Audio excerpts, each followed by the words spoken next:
Estás escuchando Milenio 3 por Aluca Nanica. 2:07, ya lo sabéis, amigos, la cita es en Granada, próximo sábado, día 27 de junio, estaremos todos y tenéis que estar, y lo digo con especial ilusión porque no todos los días coincide que una salida de Milenio 3, la última fue en Morón y recibimos todo el cariño de todo el mundo, pues sea el final de la temporada oficial. Yo creo que la fiesta tiene que ser por todo lo alto y el abanderado va a ser Juan G. Vallejo. Es su noche. Así que a ver con qué nos sorprende, con qué clase de historias. Aunque bueno, en verano seguimos, Hay por supuesto. Pero digámoslo así, que la campaña la temporada, acaba. Sí. Las la temporadas gente, se acaban en junio y finales. la gente ya lo pregunta, pero habrá novena temporada, ¿no? Están ansiosos por saber. Pues nada, si la cadena SER quiere, nosotros estaremos aquí. En fin. Llevamos ya mucho tiempo aquí y esperamos estar mucho tiempo más, claro que sí. Gracias sobre todo a vosotros. ¿La investigación dónde nos lleva ahora? Pues de las ciudades subterráneas de la Capadocia o de las fronteras del yazidismo del Kurdistán y ese dios pavo real demoníaco, nos vamos a Canarias, tierra querida siempre por este equipo, tan fértil de misterios, ¿verdad? Pablo nos hablaba de la Casa Lercaro. ¿Un museo exactamente de qué, Pablo? Actualmente es el Museo de Historia también de Tenerife, donde podemos encontrar documentos antiguos, algunos muy interesantes de la época de la conquista, algunos libros también, y objetos, bueno, contando un poco la historia, lógicamente, de la existencia de la laguna de Tenerife, y también una sección que es muy espectacular desde el punto de vista, bueno, de que son animales que están disecados. Encontramos un cráneo humano utilizado posiblemente para clases, ¿no? Para enseñanza, y encontramos una serie como una especie de gabinete de curiosidades antiguas, ¿no? O sea, un lugar ideal para que pasen cosas raras. Aparentemente sí, por ese tipo de objetos. Claro que estos objetos originalmente no estaban en la casa. Esta casa habitada por la familia Lercaro desde el siglo XVI, finales del siglo XVI, pues pasó, ¿no?, de varias generaciones de mano en mano hasta que un día se abandonó esta casa. Y solamente a finales de los años 90, de los años 80, es cuando se rehabilita la casa y se convierte, a partir del año 92, en el Museo de Historia de Tenerife. Vamos a ver si nos escucha nuestro compañero José Gregorio González para darnos más datos. Ya sabéis, nuestra voz ahí en las islas. José, buenas noches. Buenas noches, Iker. ¿Cómo estás, amigo? Pues encantado de poder volver a encontrarnos ante los micrófonos y para hablar de un clásico del misterio en las Islas Canarias, pero de un clásico del que pocas veces se ha hablado de la manera en la que ahora podemos hacerlo, ¿no? Después de haber estado allí, haber pasado parte de una noche y haber recopilado testimonios que sabíamos que existían, pero que hasta la fecha, con nombres y apellidos, pues había sido extremadamente complejo hacerlo. Así que estoy contento, desde luego que sí. Claro, es que eso es lo importante. Por ejemplo, aquí viene otro testimonio. Carmen Dolores Chirena, ¿puede ser? Compañeros. Carmen Dolores Chinea Brito, la subdirectora de la Casa Lercaro. La propia subdirectora.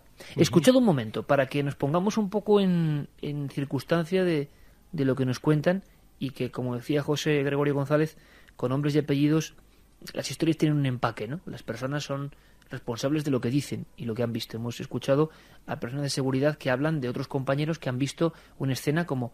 A mí me ha impresionado, ¿no?, lo de una niña o una joven como de comunión y está con el cuello del vestido. O sea, que la visión era tan definida como para fijarse en eso. Pero esta mujer, con su responsabilidad, veamos lo que cuenta. Recuerdo, por ejemplo, en seguridad.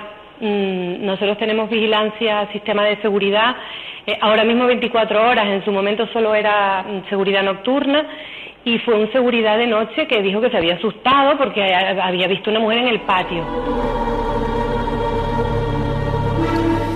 José Gregorio, ¿cuándo empieza esta historia? ¿Cuándo realmente yo recuerdo haber tocado hace algunos años los primeros bosquejos de que se empezaba a comentar en la laguna, de que había una visión, y creo acordarme de que una visión que empezaba en un punto y terminaba en un mismo punto, o sea, como un fantasma de los antiguos, de los ancestrales, ¿no? ¿Cuándo se empieza a hablar de esto realmente? Bueno, las primeras noticias públicas que aparecen en los medios de comunicación son de finales de los años 70, principios de los 80, digamos que ese es el momento en el que este tipo de leyendas, de relatos, que circulaban desde hacía muchas décadas por la laguna, pues digamos que dan el salto, ¿no? Dan el salto y llegan a un mayor número de personas, probablemente coincidiendo también con la rehabilitación del edificio, el inicio de los trabajos y por supuesto el posterior uso ya como museo que se le va haciendo, ¿no? Eso hace que una vivienda que estaba abandonada, pase a ser utilizada, sea transada, tenga una vigilancia nocturna y por supuesto los testimonios comiencen a circular con bastante más facilidad, ¿no? Pero los relatos parecen ser bastante más antiguos, aunque no sabemos exactamente cuándo pueden surgir, ¿no? De hecho, La Laguna es una ciudad donde abundan historias de fantasmas en diferentes ubicaciones, ¿no? Incluso en espacios abiertos, como puede ser la plaza del Adelantado, donde también se cuenta a partir de un episodio histórico con un ajusticiamiento público que el alma quedó penando, es decir, que circulan estas historias desde un tiempo bastante difícil de precisar, pero es evidente que la rehabilitación del inmueble supuso un punto de inflexión importante en esa calle San Agustín para que estas historias empezasen ya a tener nombres y apellidos y testigos que fuesen identificables, ¿no? O sea que una vez más nos encontramos con el mismo cóctel, una casa que al ser rehabilitada, al hacerse obras para acondicionarse a los nuevos tiempos, empiezan a surgir cosas y sería innumerable la ristra de casos que podrían incorporarse a esa circunstancia, ¿no? Algo parecido sucede también con un inmueble que está muy cerca, otra casa importantísima, rehabilitada, que no sé si Pablo ha podido mencionar ya, que es la sede del Consejo Consultivo, que está a apenas unos metros. Es una casa que ocupa, es decir, que ahora está ocupada por un órgano tan importante como ese, ¿no? Y que también acumula historias muy similares, y estamos hablando de una distancia de 20-30 metros, es decir, separa una casa de la otra, ¿no? Y se da la circunstancia de que esta vivienda también fue rehabilitada, y por lo tanto se vuelven a añadir los factores de obreros, de trabajadores que intervienen en la rehabilitación, de personal que después empieza a trabajar ahí y de personal de vigilancia que tiene que, obviamente, velar por la integridad del inmueble, no solo durante el día, sino también durante la noche. Por lo tanto, parece que la zona en su conjunto viene marcada por esa tradición de estar tocada por al menos por leyendas fantasmales, ¿no? Desde luego que abrimos esas líneas de forma especial por si gente de Canarias o de La Laguna en concreto ha estado allí, sabe más cosas, puede aportarnos más datos, la investigación siempre en vivo y abierta. Otra ficha, porque yo creo que es muy importante dar nombres y datos. La investigación proseguirá, pero dar nombres y datos. ¿Quién es Pablo Juan Manuel Fernández del Torco? Otra persona con importante relevancia. Exactamente, eso tiene relación con lo que hablaba ahora el buen amigo José Gregorio, ¿no? De este hombre es que nos cuenta, es el presidente emérito del Consejo Consultivo Canario y que estuvo mucho tiempo allí en la Casa Montañés, que es el mismo lugar, ¿no?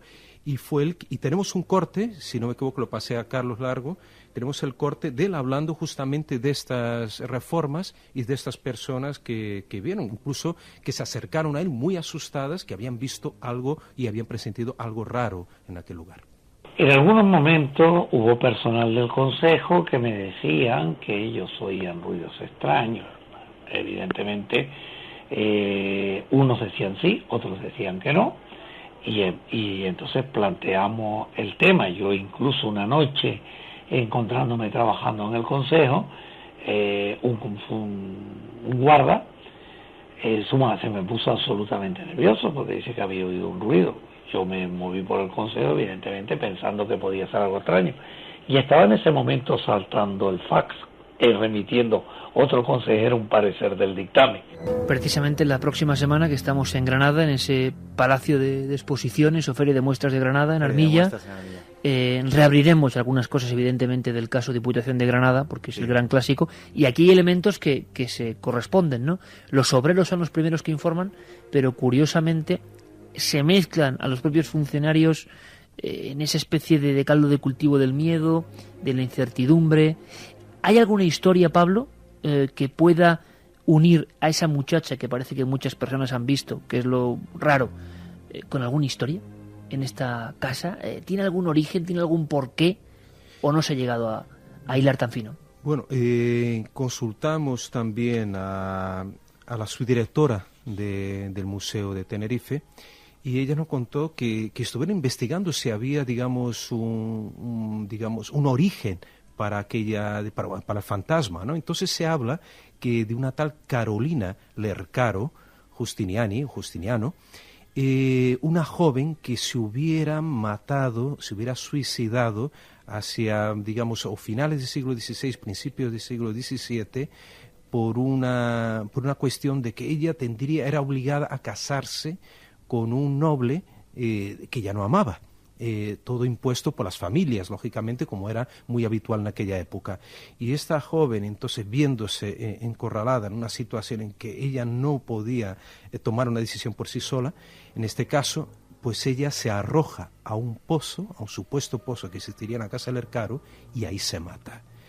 Este sería posiblemente el origen de las apariciones del fantasma femenino, de ese espectro que varias personas afirman haberlo visto. Y es cierto, Pablo, porque yo recuerdo algo de eso hace unos 5 o 6 años, de que la mayoría de testigos, obreros y vigilantes de seguridad y algunos funcionarios veían inicio en un punto y final en un punto.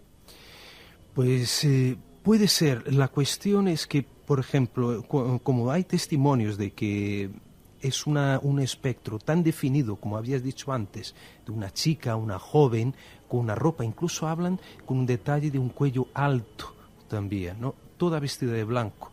Estamos hablando de fenómenos ya vistos en otros lugares, las famosas apariciones de mujeres de blanco, ¿no? Podemos enlazarlo con ese tipo de apariciones espectrales tan misteriosas y que, según los testigos, es algo real, algo factible, algo visible. Lo curioso es que, en este caso, una mujer de la limpieza observa a través de un espejo este espectro que pasa por detrás de ella. Yo creo que lo más aterrador que hemos escuchado en tiempo, ¿no? Está mirándose al espejo, haciendo sus funciones de limpieza, y lo ve por detrás, que le está observando, una figura con un traje talar y con ese detalle del cuello. Y, José Gregorio, la investigación permite que estéis ahí. Yo no sé si ha habido un tiempo de cerrazón a hablar de este tema, si luego ha habido épocas donde no les ha importado a funcionarios de la casa hablar de este asunto. Ha sido como un vaivén, ¿no? Y ahora ha habido la suerte de poder estar ahí una noche.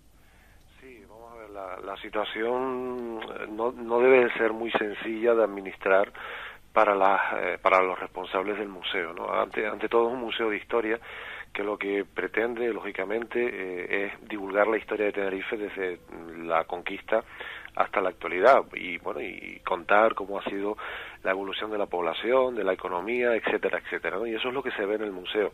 Lo que sucede es que, evidentemente, esta historia del espectro de esa supuesta Catalina Lercaro, ¿no?, que es una identidad difícil de precisar, porque la tradición la menciona así, como Catalina Lercaro, pero en las investigaciones que realizó el propio museo, o que han realizado investigadores independientes como Lorenzo Santana, con quien pudimos hablar también, pues no se ha localizado ninguna Catalina. Han habido varias en la familia, pero ninguna que se ajuste exactamente a ese perfil, aunque sí han habido varias jóvenes con otros nombres que al parecer han muerto jóvenes en extrañas circunstancias. O sea, se ha llegado, José, permíteme, hasta ese punto, es decir, claro, a investigar los muertos de esa familia.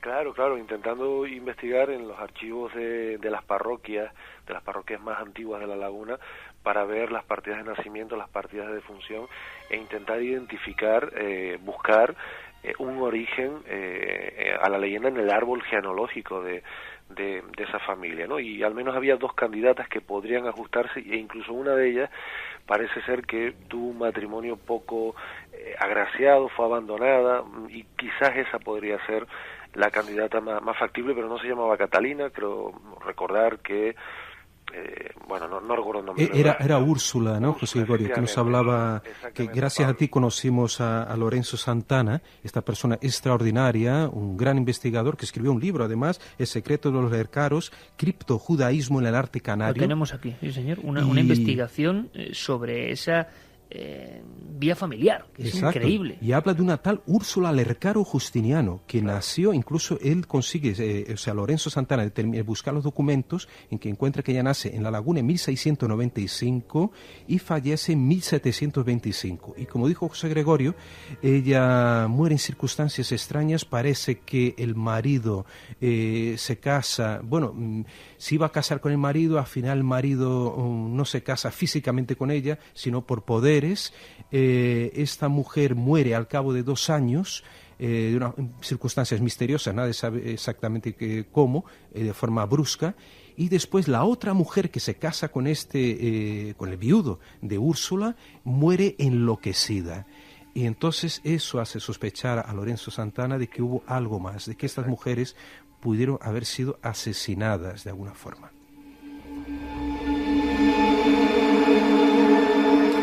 O sea, que una vez más una historia de un lugar, pequeños datos a vuela pluma que van cobrando forma y que desde luego nos demuestran que en ciertos lugares ocurren ciertas cosas. Evidentemente esto puede hilar con la Casa de las 7 Chimeneas y tantas cosas que hemos comentado.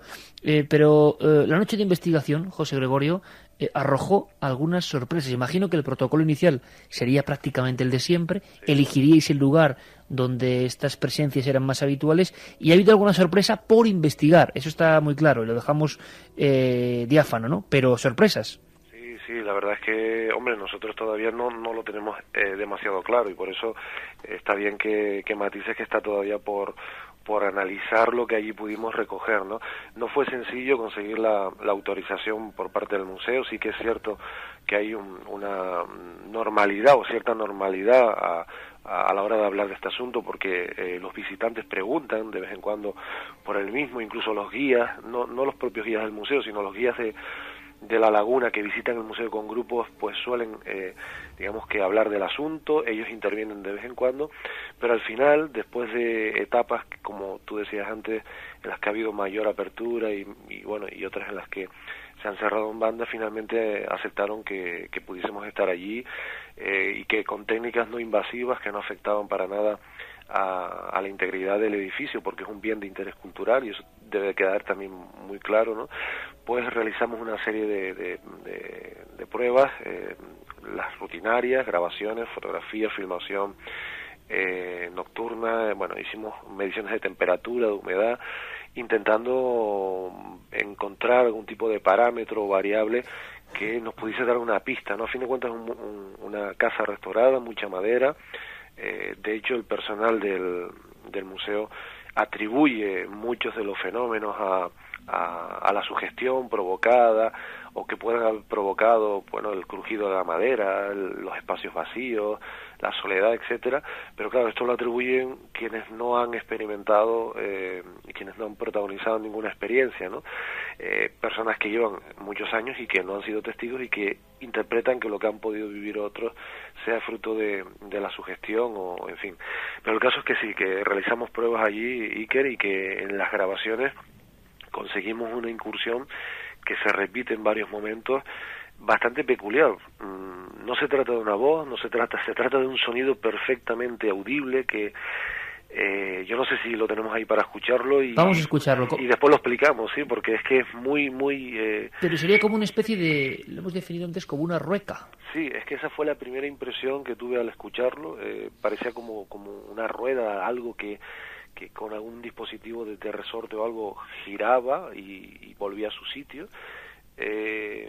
Lo comentamos allí, se grabó varias veces, se escuchaba muy bien. ¿Solo en algunas grabaciones, José Gregorio, o en todas? No, precisamente creo que el dispositivo de Pablo, que estaba junto al mío, no grabó nada, ¿no? Y un sonido tan fuerte como ese tenía que haber quedado al menos mínimamente registrado en el aparato de grabación de Pablo, y no fue así. Y lo cierto es que, intentando descartar que fuese un fallo del dispositivo que yo utilicé, un mini disc, esa misma noche realicé algunas pruebas, continuamos grabando al día siguiente, el sonido no se volvió a repetir, solo se dio en ese intervalo en el que estábamos haciendo una prueba, además con un sensitivo, con lo cual nos quedamos un poco desconcertados, y de hecho se apuntó a la posibilidad de que pudiese ser como una especie de máquina de coser, y un directivo del museo, que me voy a reservar el nombre, inmediatamente asoció el sonido, esa afirmación él no lo escuchó, pero sí la descripción que hicimos, a un antiguo uso que tuvo la Casa del Caro, que fue el de zapatería, y donde tal vez esos dispositivos estaban presentes. O sea que eso fue antes una fábrica de zapatería. Vamos a escucharlos, voy a pedir la opinión a todos, a ver qué opináis. Y si alguien, por ejemplo, experto en dispositivos de minidisc, aquí tenemos a Geray y a la gente que trabaja en el sonido, en la cadena SER, porque los minidisc a veces dan algunos sonidos raros, ¿no?, del propio motor. dispositivo. Yo lo que he escuchado es un poco distinto, tengo que decirlo también, y no lo sé, y además se va apagando, y luego en alguna ocasión que algún minidisc ha salido defectuoso, que es un sistema de grabación, por ejemplo, con el que hemos obtenido los sonidos de la Capadocia que hemos puesto hoy, a veces da alguna cosa, pero no es exactamente igual, y sobre todo el minidisc, si tienes error, te lo da entero hasta que se agota. Vamos a ver, que nos puedan sacar de dudas también, que nos puedan decir algo. Pero esto es lo que ocurría, y es un sonido que aparece como de fondo, y además tengo que decir que ha sido enviado urgentemente por José Gregorio, directamente del minidisc por línea microfónica, así que el sonido no es el mejor. Realmente es mucho más fuerte y más potente, pero la única forma de que podáis disfrutar de este sonido grabado en Noche de Investigación en máxima urgencia ha sido esto. O sea que está muy disminuido, pero se oye perfectamente esa especie de claqueteo de fondo que los propios miembros del museo relacionaban con el pasado de ese lugar. Escuchamos.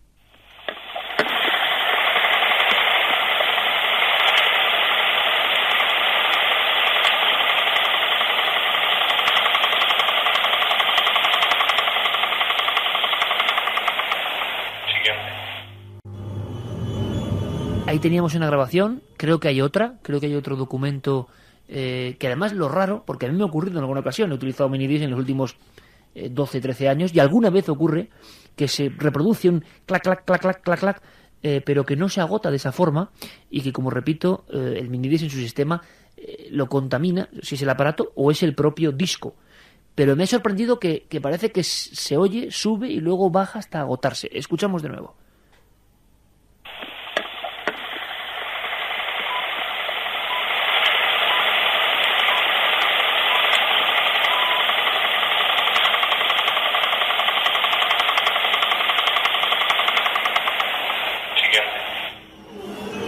Y se agota ahí. Yo no sé, Yeray, si había otro documento, me dice Yeray que sí, de otro momento en el que aparece ese sonido. Queremos vuestra opinión. A mí me sorprende, me parece curioso, sobre todo el hecho de que con el mismo minidisc, José Gregorio, luego se grabase en limpio normal. Ahora nos lo cuentas, vamos a escuchar de nuevo el documento, otro distinto, una segunda grabación. Bueno, si Catalina es el verdadero nombre del ente o del espíritu que se está manifestando en la casa.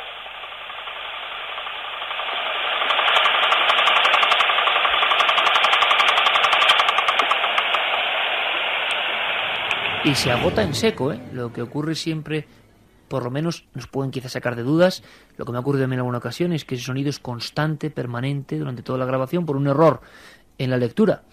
No, pero a veces se para, Iker. A veces el motor para, del propio minidisc.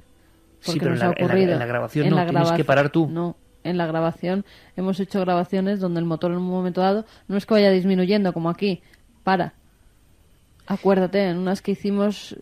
Geray, ¿tú qué opinas? Yo estoy mirando a Geray Martínez también a ver qué nos dice. No sabe bien qué decir, ¿no? Lo curioso, Iker, que eso se da después de la pregunta que hace el sensitivo Juan González Martel, ¿no?, amigo de José Gregorio y del grupo, y claro, elaboramos una serie de preguntas que hiciera, y claro, se da enseguida, ¿no? Suena muy fuerte, porque le hemos pasado por una interna y ahí te recuerda algunas de las grabaciones que hemos obtenido y que suena muy a algún tipo de motor. Sí. Hombre, a mí me recuerda a un sonido de mi niñez, porque en casa a mí, de mi tía había una máquina de coser, había una sastrería y una máquina total, de coser. yo igual, de mi abuela, la Singer, exactamente. Efectivamente, la Singer, pero que idéntica. tenía una esfinge idéntica. Era el sonido que hacía ¿Santi? mi tía Adelaida y mi tía Carmen, ¿no? Sí, la verdad es que el sonido de máquina de coser es calcado, y lo único que con respecto al minidisc es que no conozco cómo el funcionamiento del minidisc. El minidisc cuando graba tiene un buffer y va grabando por partes, o está el motor constantemente funcionando. Entonces no puede ser, porque aquí lo que hay es una variación de frecuencia al final, que se ve que lo que sea que hace ese movimiento cíclico, circular, digámoslo así, va bajando de velocidad hasta detenerse, lo cual no... De todas formas, ahí lo dejamos, porque, oye, es un documento, sí me gustaría volver a escucharlo, porque el documento 2, y repito, lo hemos grabado, gracias también a nuestro compañero Noel Calero, por línea telefónica, o sea, es decir, que esto es mucho más fuerte, y en el segundo documento es más fuerte, puede que tenga evidentemente una explicación, pero nos ha sorprendido porque a mí me ha ocurrido como a Juanje, lo de la máquina de coser, en este caso de mi abuela, que en paz descanse, es que de pero la niñez, clavado, clavado. Quizá a muchos amigos les pase. Vamos a escucharlo. Bueno, si Catalina es el verdadero nombre del ente o del espíritu que se está manifestando en la casa.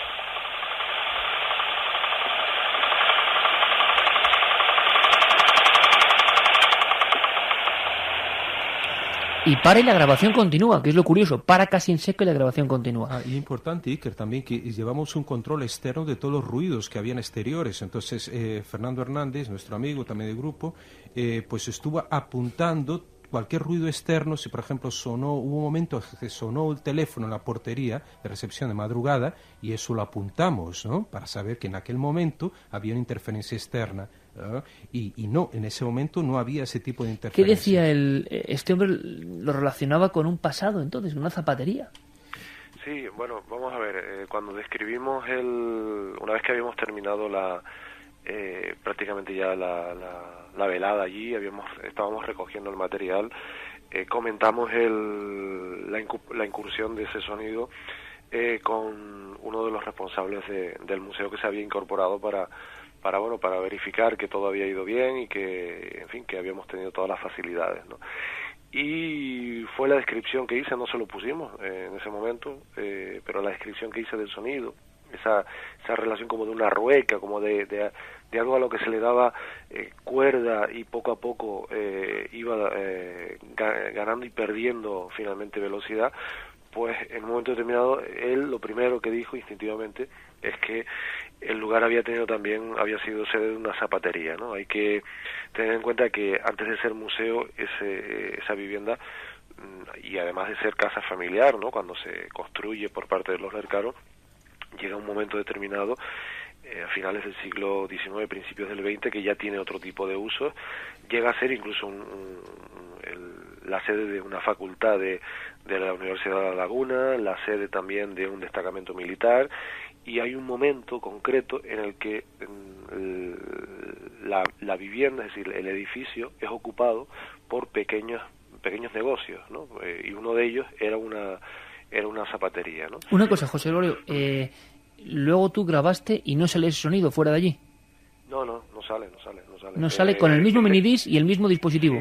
Sí, vamos a ver, esta secuencia que escuchamos comenzar, llegar a un punto álgido y disminuir en un intervalo que oscila entre los 16, los 20 segundos, se repite 3 veces, es decir, en esos 2 cortes que hemos escuchado, y una tercera vez, creo recordar, se vuelve a repetir. Los 2 que hemos puesto son ilustrativos en la medida en la que en uno no se oye, no hay una coincidencia de voz humana con sonido, y el otro que hemos seleccionado vemos que hay una coincidencia de la voz con el sonido, y cómo la voz se oye perfectamente y sin embargo el sonido está también ahí, ¿no? Así que no se solapan. Y continuamos grabando.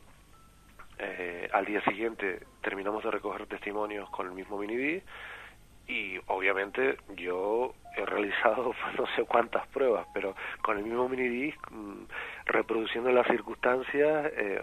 Lo único que no hemos reproducido es buscar al sensitivo para que vuelva a hacer las preguntas, pero en el mismo lugar, en fin, haciendo diferentes pruebas, acercando el micro directamente poniéndolo en contacto directo con el aparato, con el dispositivo de minidisc, en fin, o sea, intentando reproducir, buscar una explicación, y no se ha grabado nada, es decir, pero nada de nada, es decir, ni siquiera nada que se le pueda parecer.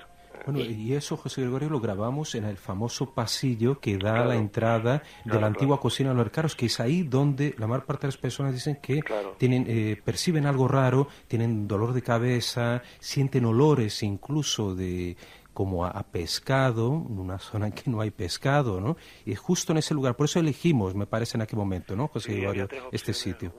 La Gran Galería, que era una zona donde también se solía, una de las partes antiguas del edificio, donde queda la calle, además, donde se suelen comunicar sensaciones, la cocina, que es uno de los núcleos principales, y después ese pasillo que da a un patio interior, que también es, digamos que otro de los puntos calientes donde se parece centralizar las experiencias de quienes aseguran haberlas vivido, ¿no? Y por eso elegimos ese lugar y bueno y solamente sale ahí, no en el resto de grabaciones de la casa, sino solamente ahí. Solo en ese momento, en ese lugar y con esas circunstancias. Y solamente en un minidisc, no en el de Pablo. Efectivamente.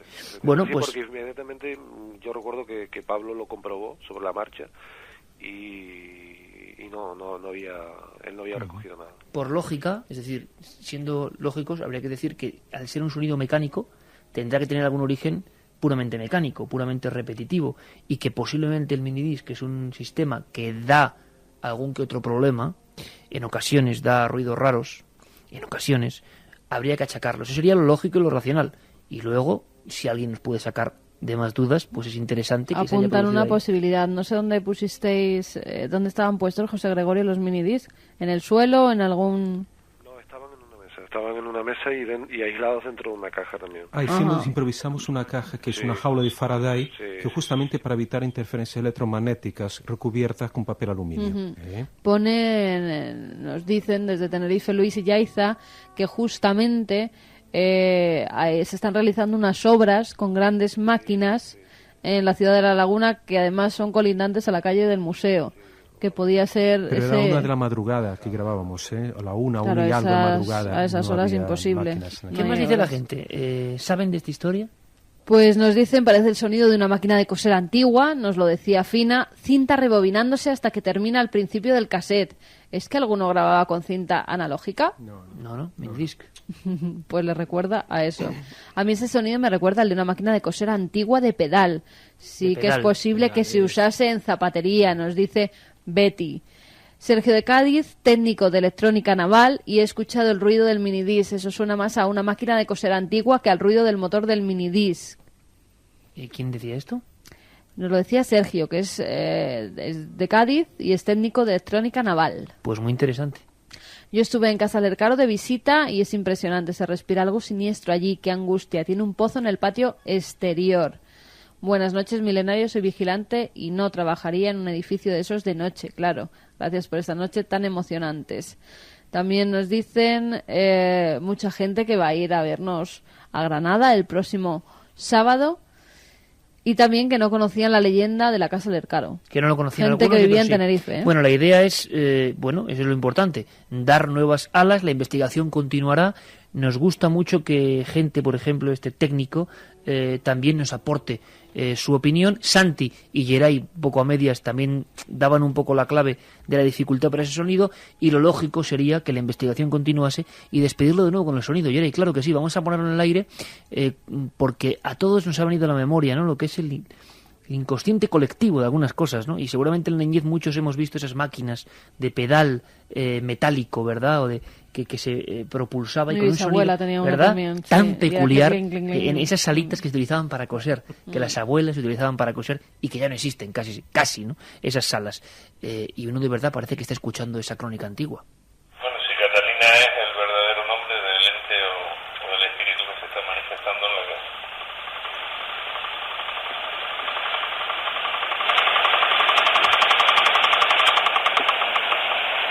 Y sobre todo la parada, ¿eh? La parada es lo inquietante, esa parada. La parada es clavada cuando levantaba el pie. Cuando mi tía, además, levantaba el pie y cogía la ruedita de hierro para frenarla y quitar el hilo. Inquietante de verdad. Bueno, José Gregorio. Juanjo iba pasando una tela imaginaria por la aguja. Claro. José Gregorio, menos mal que un poquito de humor, ¿no?, para estas horas. Gracias, compañero, por todo. La investigación continúa, daremos buena cuenta de ella, y permíteme que felicidades por la labor en radio y en televisión allí en Canarias, con exitazo tremendo como te mereces. Un abrazo fortísimo, compañero. Gracias, Iker. Déjame solo que agradezca al museo, de verdad, el habernos dado la oportunidad de estar allí, a pesar de que ellos en gran medida quieren potenciar el museo como tal y se mantienen distantes frente a las comunicaciones de este tipo de fenómenos, y por eso creo que hay que agradecérselo de una manera, claro que sí, de una manera muy especial. Y por cierto que no hay pozo, es decir, que lo que hay es una boca de un pozo, pero lo que hay en la casa son aljibes que van a ras del suelo. Si Catalina o cualquier otra miembro de la familia se lanzó, se tuvo que haber lanzado en un aljibe, que es otro tipo de estructura, ¿vale?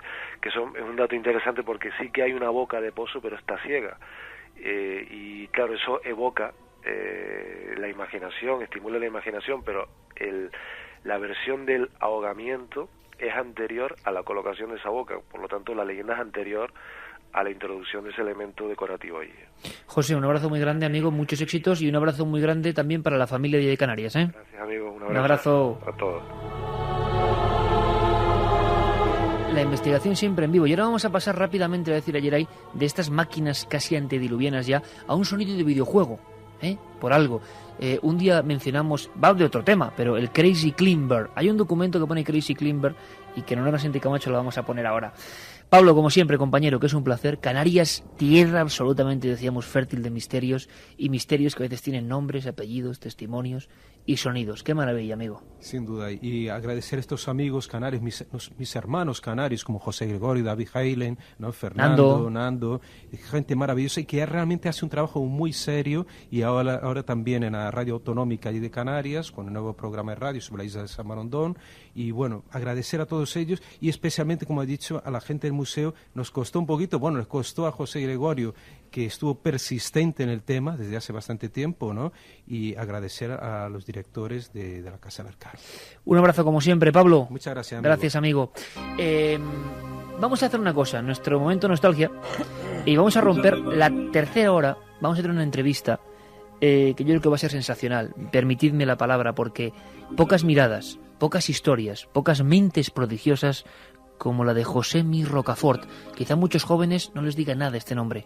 Fassmann. Fassmann fue un hombre que fue de teatro en teatro y contaba a la gente que era la única forma de desplazar o descargar sus poderes reales. ¿Qué poderes eran esos? Su vida desde niño, cuando fue tomado por endemoniado en su pueblo de Sort, es una película. Es una película auténtica. Su hija, después de su muerte, recopiló papeles, documentos y ha hecho un trabajo encomiable. Vamos a hablar con ella. La historia de Fassmann desde niño, si ocurre en América, tendríamos una serie. Solo os digo eso. Si queréis escucharla, la tercera hora. Pero ahora, bueno, hay que aprovechar que Santi Camacho, damos un cambio radical. Santi Camacho decía que si hubiera venido así en el 79 iría perfectamente también a la moda. Un reloj Casio de estos cuadrados que se vuelven a poner de moda ahora, sí, que es algo insólito. El revival. O sea, la bizarrez es insólita, y me dicen que incluso los de calculadora. Sí, los de calculadora los han sacado en todos los modelos, y ahora mismo la gente más cool, que se llama así, la gente más in, la que va a la última moda, los lleva. Pero ¿cómo es posible que se ponga de moda ese? Yo he visto a varios, sí, con él. ¿Cómo es posible? ¿Qué resortes internos, imagino que la nostalgia de la que hablamos aquí de vez en cuando, se ponen en marcha para eso? La camiseta de los Picapiedra, unas John Smith, ¿no? ¿Qué son? Sí, parecidas. De las de botita de lona, ya sabes. En fin, Santi, por que no vienes absolutamente apropiado para hablar de un tema que nos han aseteado. E incluso con pantalón él. Más estrechito, claro, más pegadito. Sí, Santi. Es que lo que son las ocasiones perdidas. Si en 1979 llego a aparecer por clase en el colegio, así, es que me las llevo de calle. O sea, rompías la pana. ¿no? Y en aquel momento pues llevaba un Loden verde bastante que me había nada. puesto mi madre y que... Con ese mismo atuendo podrías estar jugando en esos lugares de perdición y de conocimiento que eran los billares y los futbolines. Hemos hablado, Pablo está así diciendo, ¿pero de qué estáis hablando? Bueno, es que hay una sección que le llamamos nostalgia y que a veces, bueno, ha sido un éxito tremendo, ¿no? Mucha gente nos ha hablado de un juego, y esto es serio, un juego, algunos, como el amigo Javier Coria, nos escribían diciendo que es leyenda urbana, que bueno, vamos a contarlo. El Polybius, que era un juego arcade que te volvías loco, o sea, directamente. Pero, ahondando en el mundo de los juegos, sé que a mucha gente le va a caer la lagrimilla. Yo le decía a Santi, ¿tú te acuerdas en aquella época del juego, el de la rana, todos los clásicos, ¿no? Y hablábamos de uno que era delirante, o sea, solo una mente enfermiza podía hacer este juego, Crazy Climber, que era el hombre que subía por las ventanas y se le cerraban las ventanas, los buitres le arrojaban huevos y él tenía que esquivarlos. Bueno, pues el sonido 1981 del Crazy Climber a 5 duros la partida era exactamente este.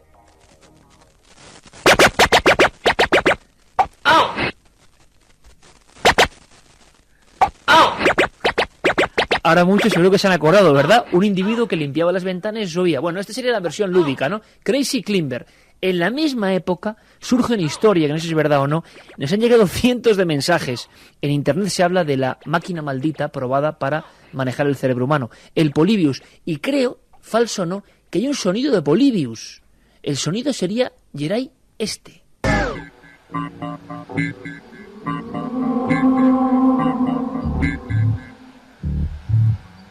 Bueno, el sonido desde luego es inquietante. Yo no sé si es una banda sonora de Tangerine Dream. Se aparece como si Star Trek de repente tomara la nave del misterio. O sea, Sí. Es una cosa muy rara, las imágenes que lo acompañan es ya para terminar de volverse loco. Bueno, pues en esas máquinas recreativas, en esos arcades, como decían, creo que incluso muy principios de los 80 surge la leyenda urbana, que es el territorio de Santi Camacho, del Polybius.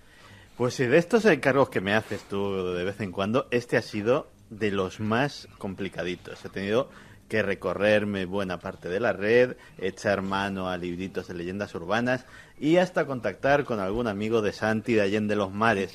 Alguno que ha hecho la tesis sobre el Polybius. Efectivamente.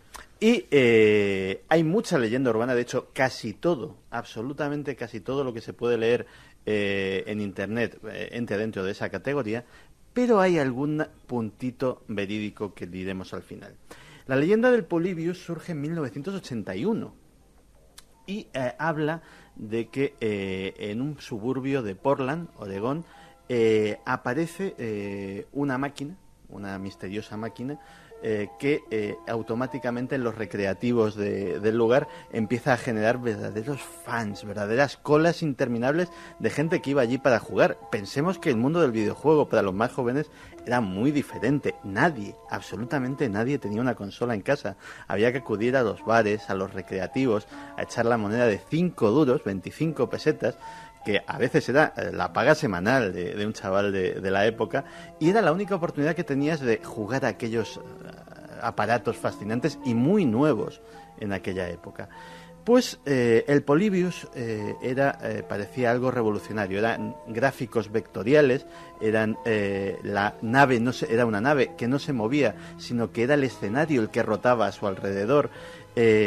Todo aquello pues era una auténtica novedad. Podría parecer muy inocente con el nivel tecnológico de ahora, pero en aquel entonces pues debió de causar sensación. El problema eran los efectos secundarios. Y cito: mareos, convulsiones, vómitos, pérdida de memoria, alucinaciones auditivas y ópticas, amnesia, ataques epilépticos, pesadillas, depresión y, a veces, suicidio. Claro, si encima rematamos la historia con que también había hombres de negro que iban a los encargados de los recreativos a hacerle preguntas precisamente sobre los chavales que jugaban, que incluso anotaban las puntuaciones de los récords, quién sabe para hacer qué investigaciones, pues tenemos una leyenda urbana redonda. Hasta aquí, digamos, la parte ficticia o la parte que ha trascendido a la red. De hecho, hay gente que dice haber jugado a Polybius en los 5 continentes. La verdad es que es una de estas bolas de nieve que ha ido creciendo. Sin embargo, en Estados Unidos sí que hay trazas de que algo pasó. Hay localizados testimonios, y cualquier cosa que salga de esos, digamos que entre adentro de la leyenda urbana, concretamente en 3 localidades muy concretas. De hecho, los que han investigado esto hablan de que si hubo un Polybius, tan solo hubo como mucho 4 máquinas. 4 máquinas en total. Lo que lo hace más misterioso. Lo que lo hace, efectivamente. 2 de ellas en las localidades de Greenham y Portland, en Oregón, y otras 2 en un pueblito que se llamaba Okeene, o que se sigue llamando, en Oklahoma. En ningún gran centro de población, ni en Nueva York, ni en Chicago, ni en San Francisco, ni en Miami, sino en sitios, digamos, bastante remotos. En esas localidades, los que han ido allí a investigar, se han encontrado con que hay varios testimonios de gente que afirma haber jugado al Polybius, que afirma haber tenido los efectos secundarios raros y que incluso entre ellos había encargados de salones recreativos que recuerdan perfectamente la máquina y que recuerdan perfectamente el tema. A raíz de ahí, de todas formas, se ha generado un efecto bola de nieve increíble. El sonido que acabamos de escuchar procede de una recreación del Polybius. Hay mucha o sea, que no es real tampoco. No, hay mucha gente que efectivamente se afirma, es que he jugado al Polybius en internet, hay un Polybius que te lo puedes bajar y que incluso está la ROM por ahí, que si la metes en un emulador, en fin, funciona. Todo esto es una creación muy posterior. El Polybius original decían que estaba fabricado por una empresa igualmente misteriosa que se llamaba Sinneslöschen, que en alemán quiere decir pérdida de los sentidos. Para aumentar el misterio, hace unos años surge en la palestra un individuo misterioso, porque tampoco nadie le ha podido entrevistar en persona, pero sí que ha aparecido en diversos foros de internet y en diversas páginas especializadas sobre todo en videojuegos, dando su testimonio, diciendo llamarse Ed Rottenberg y haber sido parte del equipo desarrollador del Polybius. Las entrevistas que las he leído de Ed Rottenberg da tal cantidad de detalles que si es un fake, si es un fraude, la verdad es que es elaboradísimo, porque el tipo ha desarrollado una historia tremendamente coherente y sobre todo poblada por muchos detalles pequeños.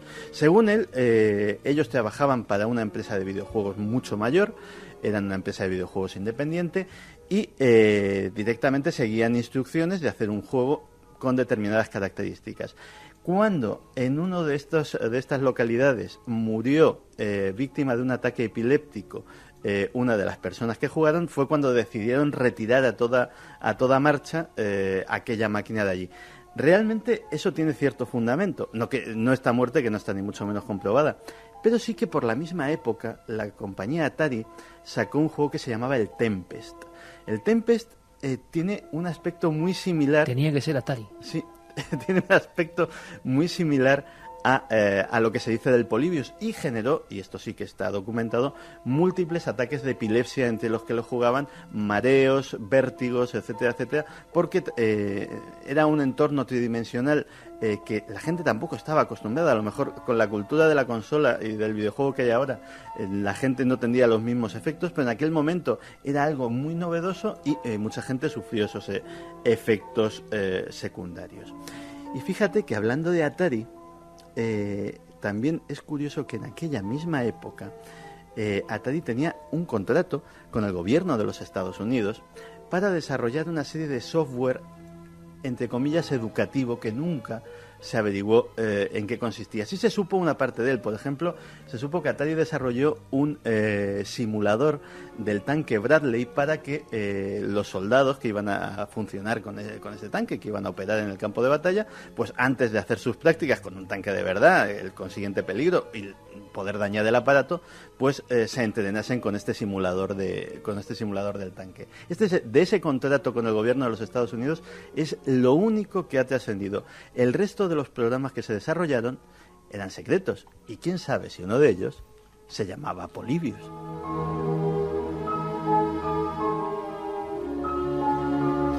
En fin, como siempre, magistral, Santi Camacho. Ahora con esto hemos desentrañado ya, por fin, es que nos inundaban con el tema Polybius. ¿Os acordáis de que uno de los tanques llegaba a tener el propio, en la sala de recreativos, uno de estos juegos de tanque, llegaba a tener el propio mando del tanque? ¿Te acuerdas de eso, Santi? Dos palancas. Dos palancas. Con cada una controlabas una oruga del tanque. Exactamente. Que eran como muy avanzados para su época. Yo estoy seguro... ¿Hay gente que ha jugado al Polybius? Estoy seguro que... No. Es que... Ahí está, Janet. Hemos echado la moneda. Yo pensaba que iba a haber gente que le iba a decir, Había una historia, además, dentro de la leyenda urbana esta, había una historia que era increíble, que era que además te mandaba mensajes subliminales que decían: obedece, no tengas imaginación, ahora sométete. Tú has contado la leyenda urbana, y algunas de esas trazas de leyenda urbana y pura y dura son, en determinados momentos de Guerra Fría, de inversión tecnológica, perfectamente creíbles. Y la leyenda urbana, que tiene que tener sustrato para ser creíble. Y tú lo cuentas y depende en qué grupos sociales se cree perfectamente. Hay una leyenda urbana de videojuegos también fascinante, que como no está comprobada, es leyenda urbana y como tal la vamos a tomar, que dice que determinadas puntuaciones de determinados juegos pasan directamente al gobierno de los Estados Unidos y si alguien es muy bueno, pues contactan con él. Es buenísima esa leyenda urbana. Sí, contactan Yo con él entonces tendría que para hablar hacerle de piloto de un determinados heavy. aparatos o para entrenarle como comando de operaciones especiales o cosa por el Yo estilo. era un heavy de mi infancia que había en Vitoria y se tendría que haber sido fichado por el ejército ya porque era el auténtico campeón con mechero. Pero eso, heavy, con mechero había en todos los recreos. Ya, pero oye, con todo el cariño para los heavies, pero es que había uno que hacía lo del Oye, mechero. que yo era heavy cuando tenía pelo, no pasa nada. Por eso, pero si no estoy diciendo nada malo, qué manía. Pero que hacía aquel truco tan español de con el mechero, lo del famoso juego que fue el de Olimpiadas 84, que fue como otra fase en el mundo del juego. Y había puntuaciones que eran estratosféricas, increíbles. ¿Y quién no imitaba al heavy con el mechero? Todo el mundo. ¿Qué dice la gente? 7640 y la página web de cadenaser.com. Mira, María José nos dice que en un capítulo de Los Simpsons sale la máquina de juego con un señor. rótulo donde dice Temporada propiedad 13, del para ser gobierno de exactos. Estados Unidos. José Orobio dice, buenas madrugadas, con respecto a los videojuegos, me acuerdo de haber jugado la primera versión de Doom, juego de tiros con mucha cantidad de sangre gratuita y todo lo relacionado. Ese día Y cambió mi solo lo usé unas pocas veces ya que me producía una sensación de que me perseguían, inclusive me ponía a sudar frío, me mareaba, un mal rollo de los buenos. Pues con respecto a los relojes digitales nos dice Joshua que él lleva usando relojes digitales desde los 80 hasta hoy y no por moda sino porque son más baratos y exactos. Sí, pero es curioso, ¿no? Porque vuelven estas modas, porque este revival y algunas cosas vuelve. será motivo para nuestra sección Nostalgia, que ha tenido un gran éxito, un gran eco, y como siempre decimos, podéis proponernos cosas que sean origen de leyenda urbana. ¿Os acordáis de las bebidas, no? Leyenda urbana y ahora el videojuego, que habrá más, porque del mundo del videojuego hay mucho que contar, desde Mira, luego. decía Níker, uno que dijiste tú hace unas semanas que habías jugado que se parecía al Polybius, cree un amigo que puede ser el Missile Command, que también se manejaba con Missile un mando Command, sí, señor. de forma esférica, que el juego había que Sí, proteger forma 6 esférica. ciudades de 2 Sí, misiles sí, que sí, caían sí. del espacio, era muy simplón, No tenemos tiempo, bueno, simplón, según como se mire. Yo no me pasaba en la primera por pantalla. los gráficos, que eran muy básicos. Bueno, pues luego que nos den más datos, porque seguro que siguen llegando a cuentagotas. Repetimos que estamos la próxima semana en Granada, en radiogranada.es para más información y que vamos con Fassman. Increíble entrevista y un hecho muy dramático. Ha ocurrido aquí al lado, dramático y extraño, vamos a contarlo.